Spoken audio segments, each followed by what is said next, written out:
കേരളത്തിലെ ഏറ്റവും മികച്ച ഇഗ്നോ കോച്ചിംഗ് പ്ലാറ്റ്ഫോമായ ലേൺവൈസ് അവതരിപ്പിക്കുന്ന IGNOU focus 5.0. Learnwise academic research ടീമിന്റെ നേതൃത്വത്തിൽ IGNOU previous year question paper ultimate analysis 5.0യിലൂടെ ഇഗ്നോ ഡിഗ്രി PG പ്രോഗ്രാമുകളുടെ previous year question paper machine learning algorithms ഉപയോഗപ്പെടുത്തി വളരെ കോംപ്രിഹെൻസീവായ രീതിയിൽ അനലൈസ് ചെയ്ത് നിങ്ങളുടെ മുന്നിലേക്ക് എത്തിക്കുന്നു. ഇഗ്നോ ഫോക്കസിന്റെ ഭാഗമായിട്ടുള്ള മുൻകാല ചോദ്യ പേപ്പറുകളുടെ ഡീറ്റെയിൽഡ് അനാലിസിസും പ്രിഡിക്റ്റീവ് ക്വസ്റ്റ്യൻ പേപ്പേഴ്സിന്റെ മോഡൽ ആൻസേഴ്സും അടങ്ങിയ PDF ഫയലുകൾ ലേൺവൈസിന്റെ ആപ്പിൽ അതാത് കോഴ്സുകളിൽ ലഭ്യമാണ്. ലേൺവൈസിന്റെ പ്രോഗ്രാമുകളെ കുറിച്ച് കൂടുതൽ അറിയാൻ വീഡിയോയുടെ ഡിസ്ക്രിപ്ഷൻ ബോക്സ് സന്ദർശിക്കുക. അവിടെ കാണുന്ന നമ്പറിൽ വാട്സ്ആപ്പ് വഴിയോ കോൾ വഴിയോ എത്രയും പെട്ടെന്ന് ബന്ധപ്പെടുക. 75 92 93 96 16 എന്നതാണ് നമ്പർ. അപ്പോൾ വരുന്ന ഇഗ്നോ എക്സാംസിന് എല്ലാ ലേണേഴ്സിനും എല്ലാവിധ ആശംസകളും നേരുന്നു. All the best. ഹലോ, നമ്മൾ ഇന്ന് നോക്കാൻ പോകുന്നത് ഇഗ്നോവിന്റെ മുൻകാല ചോദ്യ പേപ്പറുകളാണ്. അതിൽ MMPC 005 quantitative techniques and analysis എന്ന് പറയുന്ന MBAയിലെ MMPC 5ന്റെ PYQ ആണ് നമ്മൾ നോക്കുന്നത്. ഈ PYQയിൽ നമ്മൾ ഉൾക്കൊള്ളിച്ചിട്ടുള്ള കാര്യങ്ങൾ കഴിഞ്ഞ കാല ക്വസ്റ്റ്യൻസ് പേപ്പേഴ്സ് അനലൈസ് ചെയ്തിട്ടാണ് ഈ ഒരു PYQ നമ്മൾ പ്രിപ്പയർ ചെയ്യുന്നത്. ഡിസംബർ 2025 ടേം ആൻഡ് എക്സാമിനേഷന്റെ ഭാഗമായിട്ടാണ് ഈ ഒരു PYQ നമ്മൾ പ്രിപ്പയർ ചെയ്യുന്നത്. ഇതിൽ പ്രയോറിറ്റൈസ് ചെയ്യുന്നത് ചില യൂണിറ്റ്സ്, ചില ടോപ്പിക്ക് നമുക്ക് പരീക്ഷയ്ക്ക് റിപ്പീറ്റഡ് ആയിട്ട് വരുന്ന അല്ലെങ്കിൽ നമുക്ക് ഒഴിച്ചുകൂടാൻ പറ്റാത്ത ടോപ്പിക്സും കാര്യങ്ങളുമാണ് നമ്മളിവിടെ ഉൾക്കൊള്ളിക്കുന്നുള്ളത്. അപ്പോൾ ഈ ഒരു ഡോക്യുമെന്റിൽ നമ്മൾ പ്രിപ്പയർ ചെയ്തിരിക്കുന്നത് സിലബസ് മാപ്പിംഗ് ആണ്. സിലബസ് മാപ്പിങ്ങിൽ നമ്മൾ പറയാറുണ്ട് എന്താണ് block wise, unit wise key topic ഏതൊക്കെയാണോ അത് നമ്മൾ പറയുന്നുണ്ട്. ഇപ്പോൾ പ്രോബബിലിറ്റി, അതേപോലെ data collection, regression, correlation, time series എന്ന് പറയുന്ന ടോപ്പിക്കുകൾ നമുക്ക് ഇതുവരെ പരീക്ഷയ്ക്ക് ചോദിക്കാതെ വന്നിട്ടില്ല. പൂർവ്വകാല ക്വസ്റ്റ്യൻസ് ഒക്കെ അനലൈസ് ചെയ്യുമ്പോൾ ഇതൊക്കെ വളരെ പ്രധാനപ്പെട്ട ടോപ്പിക്കുകളാണ്. ഇതെല്ലാം നമ്മളിവിടെ അനലൈസ് ചെയ്യുന്നുണ്ട്. എക്സാം പാറ്റേൺ, ഓരോ പ്രാവശ്യവും നമുക്ക് എക്സാം പാറ്റേണിൽ ചേഞ്ചസ് വരാറുണ്ട്. ചിലപ്പം ന്യൂമറിക്കൽ വാല്യൂ ക്വസ്റ്റ്യൻസ് അല്ലെങ്കിൽ പ്രോബ്ലം പേപ്പേഴ്സ് കൂടുതലും തിയറി കുറവും അതേപോലെ ഈക്വലൈസ് ചെയ്തും കോൺസെപ്റ്റ്സും ഒക്കെ നമുക്ക് വരാറുണ്ട്. അപ്പം അങ്ങനെ വന്നിട്ടുള്ള ചേഞ്ചിങ് ട്രെൻഡ്, എക്സാമിന്റെ പാറ്റേണിൽ വന്നിട്ടുള്ള ആ ഒരു ചേഞ്ചും കാര്യങ്ങളും നമ്മളിവിടെ അനലൈസ് ചെയ്യുന്നുണ്ട്. Recurring questions, previous year questions നോക്കിക്കഴിഞ്ഞാൽ നമുക്ക് മനസ്സിലാക്കാം റിപ്പീറ്റ് ചെയ്ത് വരുന്ന ക്വസ്റ്റ്യൻസ് ഏതൊക്കെയാണ് നമ്മൾ മസ്റ്റായിട്ടും പഠിച്ചു പോകേണ്ടതെന്നുള്ളത്, മസ്റ്റ് പ്രിപ്പയറിംഗ് ആയിട്ടുള്ള ക്വസ്റ്റ്യൻസ് ഏതാണെന്ന്. പിന്നെ ടോപ്പിക് പ്രോബബിലിറ്റി, ഈ പ്രാവശ്യത്തെ നമ്മുടെ ഡിസംബർ 2025 പരീക്ഷയ്ക്ക് വരാൻ സാധ്യതയുള്ള ക്വസ്റ്റ്യൻസും അതിന്റെ വെയിറ്റേജും നമ്മൾ അനലൈസ് ചെയ്യുന്നുണ്ട്. കൂടാതെ തന്നെ ലേൺവൈസ് ഒരു പ്രിഡിക്റ്റീവ് ക്വസ്റ്റ്യൻ പേപ്പറും ഈ ഡിസംബർ 2025 നമുക്ക് വരാൻ സാധ്യതയുള്ള ക്വസ്റ്റ്യൻസിന്റെ ഒരു പ്രിഡിക്റ്റീവ് ക്വസ്റ്റ്യൻസും നമ്മൾ പ്രിപ്പയർ ചെയ്യുന്നുണ്ട്. അതിന്റെ ആൻസേഴ്സും ഓരോന്നും എത്ര മാർക്ക്, ഇപ്പൊ 20 മാർക്കിന്റെ ക്വസ്റ്റ്യൻ ആണെങ്കിൽ എത്ര വേർഡ്സ് എഴുതണം, ഏത് രീതിയിൽ എഴുതണം, 10 മാർക്കിന്റെ 5 മാർക്കിന്റെ ഒക്കെ വന്നാൽ എങ്ങനെ എഴുതണം എന്നൂടെ നമ്മളിവിടെ ക്ലിയർ ആയിട്ട് പറഞ്ഞു തരുന്നുണ്ട്. അതിലൂടെ നമ്മൾ ചെയ്യുന്നത് എന്താണ്, സ്റ്റുഡൻസിന്റെ ആ എക്സാം എന്നൊരു പേടി മാറ്റുകയും എക്സാമിനെ കൂടുതൽ അഭിമുഖീകരിക്കാനും അതിലെ നല്ല രീതിയിൽ പെർഫോം ചെയ്യാനും നിങ്ങൾക്കൊരു ബൂസ്റ്റിംഗ് ആണ് നമ്മളിവിടെ തരുന്നത്. അപ്പോൾ ആദ്യം നമുക്ക് സിലബസ് മാപ്പിംഗ് നോക്കാം. ഫസ്റ്റ് ബ്ലോക്കിൽ നമുക്ക് കുറേ ടോപ്പിക്കുകൾ പഠിക്കാനുണ്ട്. അതെല്ലാം പരീക്ഷയ്ക്ക് വന്നിട്ടുള്ളതുമാണ്. ഫസ്റ്റ് ബ്ലോക്കിലെ ഡേറ്റ കളക്ഷൻ ആൻഡ് അനാലിസിസ് എന്ന് പറയുന്നത് unit 1 questionnaire designing versus sampling versus census, ഇതൊക്കെ നമുക്ക് പരീക്ഷയ്ക്ക് സ്ഥിരം ചോദിച്ചു വരുന്നതാണ്. ഒരു 11 പ്രാവശ്യം ചോദിച്ചിട്ടുണ്ട്. അതേപോലെ തന്നെ block 1 unit 2 classification of data, primary, secondary, അതേപോലെ ഡയഗ്രാം ആൻഡ് ഗ്രാഫ് നമുക്ക് 9 പ്രാവശ്യം ചോദിച്ചിട്ടുണ്ട്. Unit 3 arithmetic mean, median, mode, mean median മോഡൊക്കെ പ്രോബ്ലം ആയിട്ടും അരിത്തമെറ്റിക് മീൻ എന്ന് പറയുന്നത് നമുക്ക് തിയറി ആയിട്ടും കൂടുതൽ ചോദിച്ചു വന്നിട്ടുണ്ട്. 13 പ്രാവശ്യം ചോദിച്ചിട്ടുണ്ട്. യൂണിറ്റ് 4 സ്റ്റാൻഡേർഡ് ഡീവിയേഷൻ എന്താണ്, കോയിഫിഷ്യന്റ് ഓഫ് വേരിയേഷൻ, ക്യൂനെസിന്റെ പ്രോബ്ലം ആണ് നമുക്ക് കൂടുതലായിട്ടും ചോദിച്ചു വരാറുള്ളത്. 12 പ്രാവശ്യം ചോദിച്ചിട്ടുണ്ട്. പിന്നെ ബ്ലോക്ക് 2 ആണ് പ്രോബബിലിറ്റി ആൻഡ് ഡിസ്ട്രിബ്യൂഷൻ. മസ്റ്റായിട്ട് പഠിക്കേണ്ടതാണ് probability. Theory or problem compulsory ആയിട്ട് വരുന്ന ഒരു പോർഷനാണ് പ്രോബബിലിറ്റി എന്ന് പറയുന്നത്. Unit 1 probability concept and approach 10 പ്രാവശ്യം ചോദിച്ചിട്ടുണ്ട്. പിന്നെ unit 6 binomial and Poisson distribution, തിയറിയും പ്രോബ്ലം, കൂടുതലും പ്രോബ്ലം ആണ് ബൈനോമിയലിനെ റിലേറ്റ് ചെയ്തിട്ട് ചോദിച്ചിട്ടുള്ളത്. പിന്നെ unit 7 normal and exponential distribution, തിയറിയാണ് ചോദിച്ചിട്ടുള്ളത്. പിന്നെ യൂണിറ്റ് 8 ഡിസിഷൻ ട്രീ അപ്രോച്ച്, നമ്മുടെ ലൈവ് സെഷനിലൊക്കെ കമ്പൽസറി ആയിട്ടും പറഞ്ഞു പോകുന്നൊരു പോർഷനാണ് decision tree approach. Decision tree approach നമുക്ക് പരീക്ഷയ്ക്ക് കണ്ടിന്യൂസ് ആയിട്ട് ചോദിച്ചു വന്നിട്ടുള്ളതാണ്. ഒരിടയ്ക്ക് റിപ്പീറ്റ് ചെയ്ത് വന്നുകൊണ്ടിരുന്ന ഒരു ക്വസ്റ്റ്യൻ ആയിരുന്നു. മസ്റ്റായിട്ട് നിങ്ങൾ പഠിക്കേണ്ടതാണ്. പിന്നെ ബ്ലോക്ക് 3 സാമ്പിളിംഗ് ആൻഡ് ടെസ്റ്റിംഗ്. അപ്പോൾ ഇതിലും നമുക്ക് probability and non probability, convenience sampling ഒക്കെ നമ്മൾ പഠിച്ചിട്ടുണ്ട്. അപ്പോൾ പ്രോബിലിറ്റി എന്ന് പറഞ്ഞാൽ നമുക്കറിയാം ഈക്വൽ ചാൻസ് ആണ്. നോൺ പ്രോബിലിറ്റി എന്ന് പറഞ്ഞാൽ ഈക്വൽ ചാൻസ് ഇല്ല. അതാരാണോ ചെയ്യുന്നത് അവരുടെ ബയാസും കാര്യങ്ങളും ഒക്കെ വരുന്നതാണ്. തിയറി മസ്റ്റാണ്, നിങ്ങൾ കമ്പൽസറി ആയിട്ട് പഠിക്കേണ്ടതാണ്. അതേപോലെ തന്നെ unit 10 sampling distribution, central limit theorem, തിയറിയാണ് ചോദിച്ചിട്ടുണ്ട്. യൂണിറ്റ് 11 ഹൈപ്പോത്തിസിസ് ടെസ്റ്റിങ്ങിനെ ബേസ് ചെയ്തിട്ടൊരു കമ്പാരിറ്റീവ് പ്രോബ്ലം വരാറുണ്ടായിരുന്നു. കൂടാതെ തന്നെ കൈ സ്ക്വയറിന്റെ തിയറി ഹൈപ്പോത്തിസിസിൽ നിന്ന് നമുക്ക് ചോദിക്കുന്നതാണ്. യൂണിറ്റ് 12 കണ്ടില്ലേ ഹൈപ്പോത്തിസിസ്, അതിന്റെ ഗുഡ്നെസ് ഓഫ് ഫിറ്റ് എന്ന് പറയുന്നതിൽ നിന്ന് തിയറി ചോദിക്കാറുണ്ട്. അല്ലാതെ ഹൈപ്പോത്തിസിസ് എന്താണെന്നും സെറ്റിംഗ് ഹൈപ്പോത്തിസിസ്, നൾ ഹൈപ്പോത്തിസിസ്, ഏത് വാല്യൂ എടുക്കുന്നു, ടി ടെസ്റ്റ്, അങ്ങനെയുള്ള കാര്യങ്ങളൊക്കെ നമുക്ക് പരീക്ഷയ്ക്ക് തിയറിയിൽ ചോദിക്കാറുള്ളതാണ്. പിന്നെ യൂണിറ്റ് 4 13th യൂണിറ്റിൽ ബിസിനസ് ഫോർകാസ്റ്റിംഗ് മസ്റ്റാണ്. കഴിഞ്ഞ പ്രാവശ്യമൊക്കെ ഫസ്റ്റ് ക്വസ്റ്റ്യൻ തന്നെ ഇതായിരുന്നു, ടൈം സീരീസ്. ബിസിനസ് ഫോർകാസ്റ്റിംഗിന്റെ short time, medium, long time, അല്ലെങ്കിൽ ഷോർട്ട് ടൈം മെത്തേഡിലുള്ള ടൈം സീരീസ് പരീക്ഷയ്ക്ക് ഒഴിച്ചുകൂടാൻ പറ്റാത്തൊരു കാര്യമാണ്. മസ്റ്റായിട്ടും പഠിച്ചു പോകും ലാസ്റ്റ് ബ്ലോക്കിൽ. അതുപോലെ unit 14 correlation and rank correlation problem നിർബന്ധമായിട്ട് നിങ്ങൾ കോറിലേഷനിൽ ഒരു പ്രോബ്ലം പഠിച്ചേ വെക്കത്തുള്ളൂ, പരീക്ഷയ്ക്ക് വരും. റാങ്ക് കോറിലേഷൻ വളരെ സിമ്പിളാണ്. കഴിഞ്ഞ 2 പരീക്ഷയ്ക്ക് സെയിം ക്വസ്റ്റ്യൻ തന്നെ റാങ്ക് കോറിലേഷനെ റിപ്പീറ്റ് ചെയ്ത് വന്നിട്ടുണ്ടായിരുന്നു. അടുത്തത് യൂണിറ്റ് 15 ആണ്, regression and least square correlation. അത് അങ്ങനെ അധികം വന്നിട്ടില്ല, റിഗ്രഷൻ വന്നിട്ടുണ്ട്. ലീസ്റ്റ് സ്ക്വയർ ക്വസ്റ്റ്യൻ അങ്ങനെ അത് ക്രൈറ്റീരിയൻ ഒന്നും അങ്ങനെ അധികം വന്നിട്ടില്ല. പിന്നെ യൂണിറ്റ് 16 ടൈം സീരീസ് മസ്റ്റാണ്, നിങ്ങൾ നോക്കണം കേട്ടോ ടൈം സീരീസ്. അപ്പൊ ഇതിൽ 10 കൂടുതൽ തവണ വന്നിട്ടുള്ള ടോപ്പിക്കുകൾ ഒഴിച്ചുകൂടാൻ പറ്റാത്തതാണ്, നിർബന്ധമായിട്ടും പഠിക്കുക. മീഡിയം ലെവലിൽ ഈക്വൽ ചാൻസ് ആണ്. ലോ ഫ്രീക്വൻസിയിൽ ഇപ്പം നമുക്ക് അങ്ങനെ പറയാൻ പറ്റത്തില്ല. ഇപ്പം നിങ്ങൾക്ക് കഴിഞ്ഞ ക്വസ്റ്റ്യൻസ് ഒക്കെ നോക്കിക്കഴിഞ്ഞാൽ തന്നെ മാനേജ്മെന്റ് അസൈൻമെന്റിന്റെ ക്വസ്റ്റ്യൻ തന്നെയാണ് ചോദിച്ചിട്ടുണ്ടായിരുന്നത്. പക്ഷേ HR-ഉം എൻവിറോൺമെന്റും അക്കൗണ്ടിങ്ങും ഒക്കെ റിപ്പീറ്റ് ചെയ്ത ക്വസ്റ്റ്യൻസിനെക്കാട്ടും പ്രീവിയസ് ഇയറിലെ തന്നെയാണ്. പക്ഷെ ഫ്രീക്വന്റ് ആയിട്ട് റിപ്പീറ്റ് ചെയ്ത് വന്ന ക്വസ്റ്റ്യനെക്കാട്ടിലും കൂടുതൽ അല്ലാത്തതാണ് ഈ ലോ റെലവെന്റ് എന്ന് പറയുന്ന ക്വസ്റ്റ്യൻസ് ആണ് കൂടുതലായിട്ടും വന്നിട്ടുള്ളത്. ഈ ഒരു ക്വസ്റ്റ്യൻ ബൈ ചാർട്ട് നോക്കുവാണെങ്കിൽ ബാർ ചാർട്ടിൽ നമുക്ക് ഏറ്റവും കൂടുതൽ ക്വസ്റ്റ്യൻസ് വന്നിട്ടുള്ളത് ബ്ലോക്ക് 1ഉം ബ്ലോക്ക് 4ഉം പിന്നെ ബ്ലോക്ക് 3ഉം ബ്ലോക്ക് 2ഉം ആണ്. ഹീറ്റ് മാപ്പിലും അങ്ങനെ തന്നെയാണ്. ബ്ലോക്ക് 1 ആണ് ഏറ്റവും പ്രധാനപ്പെട്ടത്. പിന്നെ യൂണിറ്റ് 16, യൂണിറ്റ് 1 തൊട്ട് 4 വരെയും യൂണിറ്റ് 13 to 16 വരെ മസ്റ്റായിട്ടും പ്രധാനപ്പെട്ട ടോപ്പിക്കുകളാണ് കവർ ചെയ്തു പോകുന്നത്. ഇതിൽ പറയുകയാണെങ്കിൽ കീ ടോപ്പിക് എന്ന് പറയുന്നത് കോറിലേഷൻ, റിഗ്രഷനും അതേപോലെ മെഷേഴ്സ് ഓഫ് ഡിസ്പേഴ്സൺ മസ്റ്റായിട്ട് പഠിക്കുക. സ്റ്റാൻഡേർഡ് ഡീവിയേഷനും റേഞ്ചും ഒക്കെ വരുന്നതാണ്, നമുക്കറിയാവുന്നതാണ്. അപ്പോൾ മെഷേഴ്സ് ഓഫ് ഡിസ്പേഴ്സണിലെ ഏറ്റവും മെത്തേഡ് ഏതൊക്കെയാണെന്ന്, അതിലെ ബെസ്റ്റ് ഏതാണെന്ന് ചോദിച്ചാൽ ബെസ്റ്റ് നമ്മളെപ്പോഴും സ്റ്റാൻഡേർഡ് ഡീവിയേഷൻ തന്നെയാണ്. അപ്പോൾ അതിൽ വേരിയൻസ്, കോട്ടയിൽ, റേഞ്ച് ഇതൊക്കെ നമുക്ക് വരുന്നുണ്ട്. അതൊക്കെ തിയറി ആയിട്ട് തന്നെ പഠിച്ചു വെച്ചോളുക. പിന്നെ പ്രോബബിലിറ്റി ആൻഡ് ഡിസിഷൻ തിയറി മസ്റ്റായിട്ട് നോക്കുക. കമ്പാരിറ്റീവ് എക്സാം പാറ്റേൺ അനലൈസ് ചെയ്യുമ്പോൾ എസ് എ ടൈപ്പ് ക്വസ്റ്റ്യൻസ് ഒരു 10 തൊട്ട് 15 മാർക്കിനാണ് നമുക്ക് വരാറുള്ളത്. അത് 250 തൊട്ട് 300 വേർഡ്സ് വരെ നമുക്ക് എഴുതാവുന്നതാണ്. ന്യൂമറിക്കൽ ക്വസ്റ്റ്യൻസ് 10 തൊട്ട് 20 മാർക്കിന് ചോദിക്കാറുണ്ട്.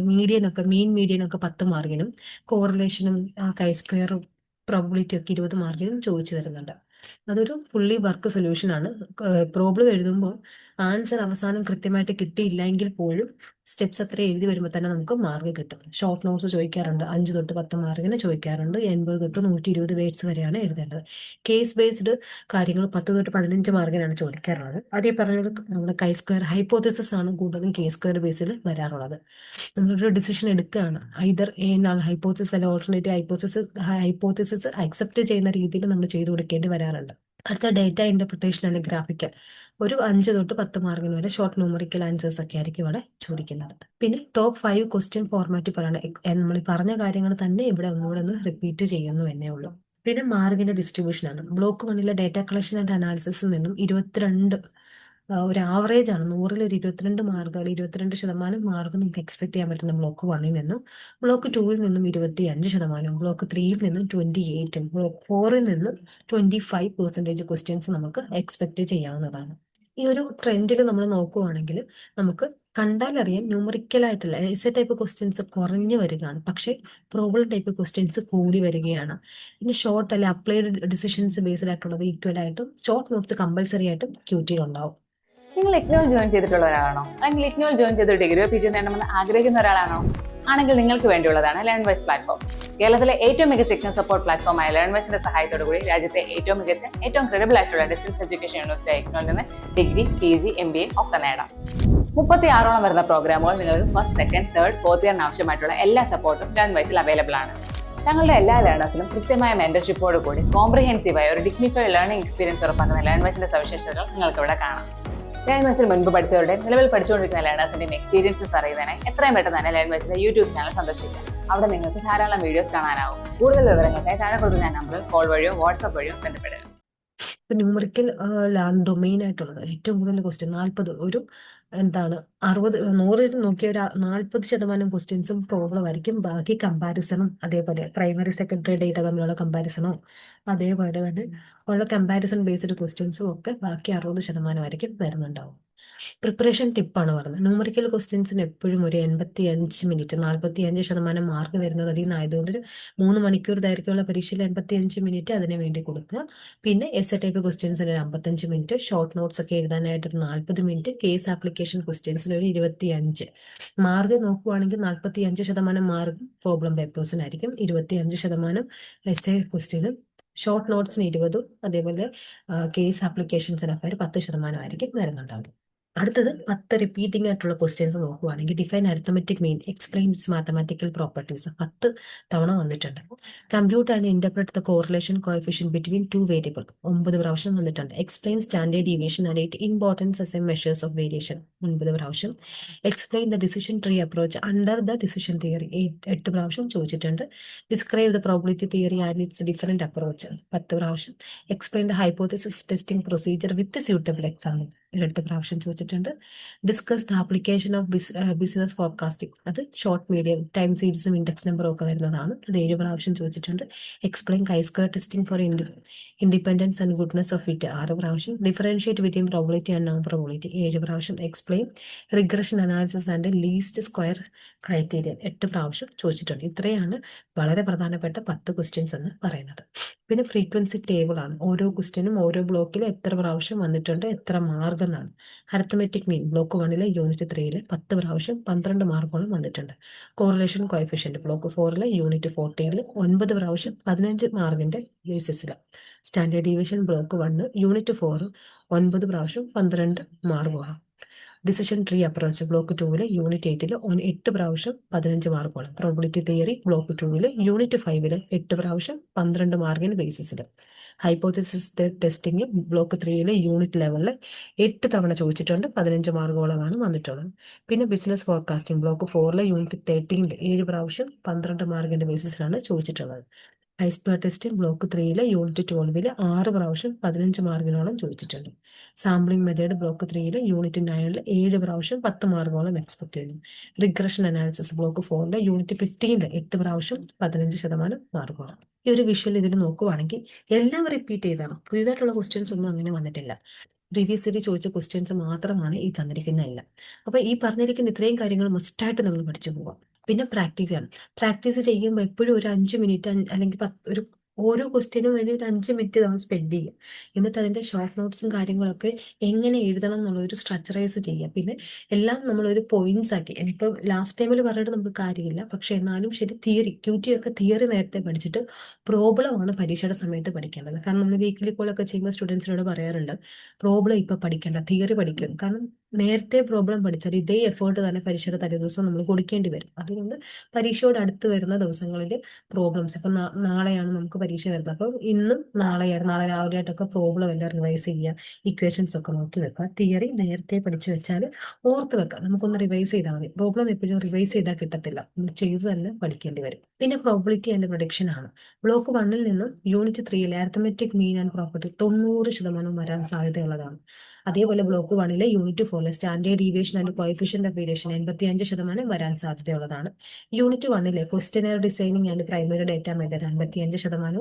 Unit 2 classification of data chart 45% വരാൻ ചാൻസ് ഉള്ളതാണ്. ഈ പരീക്ഷയ്ക്ക് വരാൻ ചാൻസ് ഉള്ള ടോപ്പിക്കുകളാണ് പറയുന്നത്. 90% 85% എന്നൊക്കെ പറഞ്ഞാൽ മസ്റ്റായിട്ടും പഠിച്ചു പോവുക കേട്ടോ. ബ്ലോക്ക് 2 നിന്ന് വരാൻ സാധ്യതയുള്ളത് പ്രോബിലിറ്റി തിയറി ആൻഡ് അപ്രോച്ച് 80%, ബൈഡോമിയൻ and Poisson distribution 60%, decision tree approach preference theory 70%. Block 3 നിന്ന് വരാൻ സാധ്യതയുള്ളത് probability and non probability sampling, hypothesis testing and procedure, Z ടെസ്റ്റും ടി ടെസ്റ്റും ഒക്കെ, കൈസ്ക്വയർ ടെസ്റ്റ് ഒക്കെ നമുക്കൊരു 65%, 80%, 75% ഒക്കെ വരാൻ സാധ്യതയുള്ളതാണ്. ബ്ലോക്ക് 4 നിന്നും ബിസിനസ് ഫോർകാസ്റ്റിംഗ് ആണ് 70%, കോറിലേഷൻ ആൻഡ് ട്രയാങ്കുലേഷൻ നിർബന്ധമായിട്ടും പഠിക്കണം 90%, regression and least square 80%, time series and box junction model എന്ന് പറയുന്നത് 50%. ഈ ഒരു ജസ്റ്റിഫിക്കേഷനൊക്കെ നമ്മൾ പറയുന്നത് ഓരോ ടോപ്പിക്ക് ഒരു 10 ക്വസ്റ്റ്യൻ എടുത്താൽ എത്ര തവണ വന്നിട്ടുണ്ട് എന്നുള്ളതാണ്. അപ്പോൾ അതിന്റെ ബേസിസിൽ നോക്കുവാണെങ്കിൽ ഓരോ ക്വസ്റ്റ്യൻസും ന്യൂമറിക്കൽ ക്വസ്റ്റ്യൻസും ഒക്കെ റിപ്പീറ്റ് ചെയ്ത് വന്നിട്ടുണ്ട്. ടെസ്റ്റ് ചെയ്യുന്ന പേപ്പർ സർവേ ലിങ്ക് കാര്യങ്ങളൊക്കെ ഒരു 5 പ്രാവശ്യമൊക്കെ, അതേപോലെ ഷോർട്ട് നോട്ട്സും കാര്യങ്ങളും ഒക്കെ റിപ്പീറ്റ് ചെയ്ത് വരുന്നുണ്ട്. ഒരു 8-9 ക്വസ്റ്റ്യൻസ് ഒക്കെ എടുത്താൽ ഡിസിഷൻ തിയറി ഒക്കെ ഒരു 8 ക്വസ്റ്റ്യൻ പേപ്പർ എടുത്ത 7 പ്രാവശ്യവും ചോദിച്ചിട്ടുണ്ട്. അതേപോലെ പ്രോബിലിറ്റി ഡിസ്ട്രിബ്യൂഷൻ, അതേപോലെ തന്നെ നമ്മൾ പറഞ്ഞ ടോപ്പിക്കുകളൊക്കെ case based decisions, sampling method, hypothesis testing, chi square, forecasting, അങ്ങനെയുള്ള ടോപ്പിക്കുകളൊക്കെ റിപ്പീറ്റ് ചെയ്ത് വരുന്നതാണ്. ഒരു 10 ക്വസ്റ്റ്യൻ എടുത്താൽ 8-6 തവണയൊക്കെ ഇത് ചോദിച്ചിട്ടുണ്ട്. പിന്നെ പ്രയോറിറ്റി ബേസ്ഡ് പറയുകയാണെങ്കിൽ ഒരു ഏറ്റവും കൂടുതൽ അല്ലെങ്കിൽ 70 അല്ലെങ്കിൽ അതിൽ കൂടുതലോ വരാൻ സാധ്യതയുള്ളതൊക്കെ പറയുന്ന അരിത്തമെറ്റിക് മീനും സ്റ്റാൻഡേർഡ് ഡീവിയേഷനും കോറിലേഷൻ, റിഗ്രഷൻ, അതേപോലെ ഡിസിഷൻ ട്രീ, ബിസിനസ് ഫോർകാസ്റ്റിംഗ്, ഇതൊക്കെയാണ് നമുക്കൊരു 70% കൂടുതൽ വരാൻ സാധ്യതയുള്ളത്. അടുത്തത് മീഡിയം ലെവലിൽ നോക്കുവാണെങ്കിൽ question designing, classification of data, binomial distribution, chi square testing, time series. അതേപോലെ ലോ പ്രോബിലിറ്റിയിൽ റയറായിട്ട് വരാൻ സാധ്യതയുള്ളതാണ് പോയിസൺ, കുമുലേറ്റീവ് എക്സാമ്പിൾസ്, അത് പ്രോബ്ലം ആണ് കേട്ടോ. പിന്നെ പ്രിഡിക്റ്റീവ് ക്വസ്റ്റ്യൻ പേപ്പറാണ് MMPC 005 quantitative analysis four managerial application പേപ്പറിൽ 3 മണിക്കൂർ ദൈർഘ്യമുള്ള 100 മാർക്കിന്റെ ക്വസ്റ്റ്യനിൽ വരാൻ സാധ്യതയുള്ള ലേൺ വൈസ് പ്രിപ്പയർ ചെയ്തിരിക്കുന്ന ക്വസ്റ്റ്യൻ ആണ്. ക്വസ്റ്റ്യൻ നമ്പർ 1 എന്ന് പറയുന്നത് സാമ്പിളിംഗ് ആൻഡ് ഡാറ്റ കളക്ഷനെ ബേസ് ചെയ്തിട്ടാണ്. 2 ക്വസ്റ്റ്യൻ ആയിട്ട് 10 മാർക്ക് വെച്ചിട്ട് 2 ക്വസ്റ്റ്യൻ ആണ് വരുന്നത്. Explain any 3 reason why sampling is preferred over census in business research. രണ്ടാമത്തെ distinguish between simple random sampling, stratified sampling, cluster sampling. Give 1 practical example for each in a marketing context. Marketing based ആയിട്ട് example പറയാനാണ് പറയുന്നത്. അടുത്തത് measures of central tendency and dispersion and numerical. അതിൽ നിന്ന് നമുക്കൊരു problem ആണ് ചോദിച്ചിട്ടുള്ളത്. അതിൽ കാണാൻ പറഞ്ഞിരിക്കുന്നത് മീൻ ആൻഡ് സ്റ്റാൻഡേർഡ് ഡീവിയേഷൻ കാണാനാണ് പറഞ്ഞിട്ടുള്ളത്. കണ്ടിന്യൂസ് സീരീസിലാണ് തന്നിട്ടുള്ളത്. അതേപോലെ തന്നെ calculate the coefficient of variation and comment on the consistency of പ്രൊഡക്ഷന്റെ കൺസിസ്റ്റൻസിയെ പറ്റി പറയാനാണ് പറഞ്ഞിട്ടുള്ളത്. കണ്ടിന്യൂസ് സീരീസിലാണ് തന്നിട്ടുള്ളത്. അടുത്തത് പ്രോബിലിറ്റി ആൻഡ് ഡിസ്ക്രീറ്റ് ഡിസ്ട്രിബ്യൂഷനെ ബേസ് ചെയ്തിട്ട് consignment of electronic chip is known to contain 2% defective item, 2% defective item ഉണ്ടെന്ന് പറയുന്നത്. If the chips are selected at random find the probability that at most 1 is defective.